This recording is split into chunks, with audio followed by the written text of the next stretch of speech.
ఈరోజు మనం ఈ వీడియోలో వచ్చేసి ఈజీగా సింపుల్గా కుర్తీ కటింగ్ ఎలా చేయాలో మనం చూద్దాం. ఇక్కడ వచ్చేసి మెజర్మెంట్స్ ఉన్నాయి. చెస్ట్ వచ్చేసి 34, వెస్ట్ వచ్చేసి 28, హిప్ సైజ్ వచ్చేసి 36. ఇది వచ్చేసి డ్రెస్ మెటీరియల్. ఇక్కడ వచ్చేసి మనకు ఆల్రెడీ టాప్ అనేవి ఈ బటన్స్ ఇవన్నీ ఆల్రెడీ వచ్చాయి. సో ఇలా వచ్చినప్పుడు మనకి ఏంటంటే ఎగ్జాక్ట్గా మనకి బటన్స్ అనేవి మిడిల్లోకి వచ్చేలా మనం ఫోల్డ్ చేసుకోవాలి. 4 ఫోల్డింగ్స్. ఈ ఫోల్డింగ్ సైడ్ వచ్చేసి మన సైడు, అలాగే ఓపెన్ సైడ్ వచ్చేసి ఆపోజిట్ సైడ్ ఉండాలి. ఇలాగా ఇక్కడ వచ్చేసి నేను షోల్డర్ వచ్చేసి 6, అలాగే ఆర్మ్ హోల్ సైడ్ కూడా 6 ఇంచెస్ అనేది నేను ఇక్కడ తీసుకుంటున్నాను. ఈ మార్క్ చేసిన వాటిని వచ్చేసి నేను స్కేల్ని యూజ్ చేసుకొని డ్రా చేస్తున్నాను లైన్స్. ఇక్కడ వచ్చేసి మనకు 6 ఇంచెస్ కదా, ఇది 6 ఇంచెస్ని మనము ఇంకొంచెం దూరంలో కూడా మార్క్ చేసుకుంటే మనకి ఏంటంటే మనం ఈ హారిజాంటల్ లైన్ గీసినప్పుడు ఎగ్జాక్ట్గా ఎలాంటి అంటే అటువైపు ఇటువైపు కూడా పోకుండా ఎగ్జాక్ట్గా మనకు మార్కింగ్ అనేది కరెక్ట్గా వస్తుంది. స్ట్రైట్ ఒక లైన్ అనేది డ్రా చేసుకుంటున్నాను. ఇక్కడ వచ్చేసి ఈ లైన్ మీద మనకు 34 సైజ్ కదా, చెస్ట్ 34/4 మనకు 8.5 అనేది వస్తుంది. 8.5 నేను మార్క్ చేస్తున్నాను. ప్లస్ 2 ఇంచెస్ అనేది ఖర్చు కోసం నేను ఇక్కడ మార్క్ చేస్తున్నాను. అలాగే పైనుంచి మనకి 13.5 లేదా 14 ఇంచెస్కి ఒక లైన్ అనేది డ్రా చేసుకోవాలి. ఎందుకంటే మనకు వేస్ట్ అనేది మార్క్ చేయడానికి నేను ఇక్కడ 14 ఇంచెస్ తీసుకుంటున్నాను. 14 ఇంచెస్ దగ్గర నేను వెస్ట్ మెజర్మెంట్ అనేది నేను మార్క్ చేస్తున్నాను. వెస్ట్ సైజ్ వచ్చేసి 28/4 7 అనేది మనకు వెస్ట్ సైజ్ అనేది వస్తుంది. 7 ఇంచెస్ ఇక్కడ మార్క్ చేస్తున్నాను. ప్లస్ 2 ఇంచెస్ అనేది ఖర్చు కోసం నేను ఇక్కడ యాడ్ చేస్తున్నాను.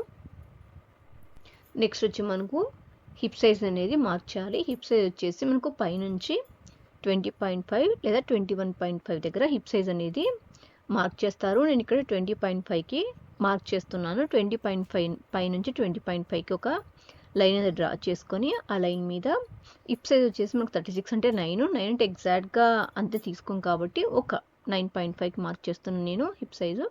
ప్లస్ 1.5 అనేది ఇక్కడ ఖర్చు కోసం నేను మార్క్ చేస్తున్నాను. ఎందుకంటే మనకు హిప్ సైజ్ దగ్గర నుంచి మనం ఫోల్డ్ చేయాలి. 2 ఇంచెస్ తీసుకుంటే మనకు మరీ ఎక్కువైపోతుంది. అందుకని చెప్పేసి నేను ఇక్కడ 1.5 తీసుకుంటున్నాను. ఇప్పుడు ఈ మార్క్ చేసినవన్నీ ఒక స్కేల్ని యూజ్ చేసుకుని ఇక్కడైతే నేను లాంగ్ స్కేల్ అనేది యూజ్ చేస్తున్నాను. అంటే మనకు లాంగ్ స్కేల్ యూజ్ చేసినప్పుడు మనకు ఎగ్జాక్ట్గా వస్తాయి.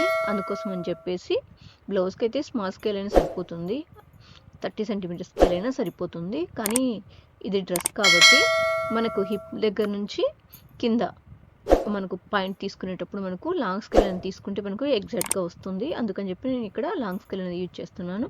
లాంగ్ స్కేల్ని యూజ్ చేసుకొని నేను వీటినన్నిటిని ఈ మార్క్ చేసిన వాటినన్నిటిని నేను కలుపుతున్నాను.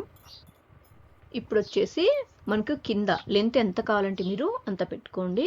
మనకు లెంత్ ఎంత అయితే కావాలో దానికన్నా ప్లస్ 1.5 ఇంచెస్ ఎక్స్ట్రా అనేది మనం ఫోల్డ్ చేసి కుడతాం కదా, అందుకోసం పైగా ఖర్చులకి పైన ఒక 1/2 ఇంచు పై ఖర్చులకి వెళ్తుంది. కింద ఒక 1 ఇంచ్ అనేది మనం ఫోల్డ్ చేసుకుంటున్నప్పుడు సరిపోతుంది. 1 లేదా 1.5 ఇంచెస్ పెట్టుకుంటే మనకు అనేది సరిపోతుంది.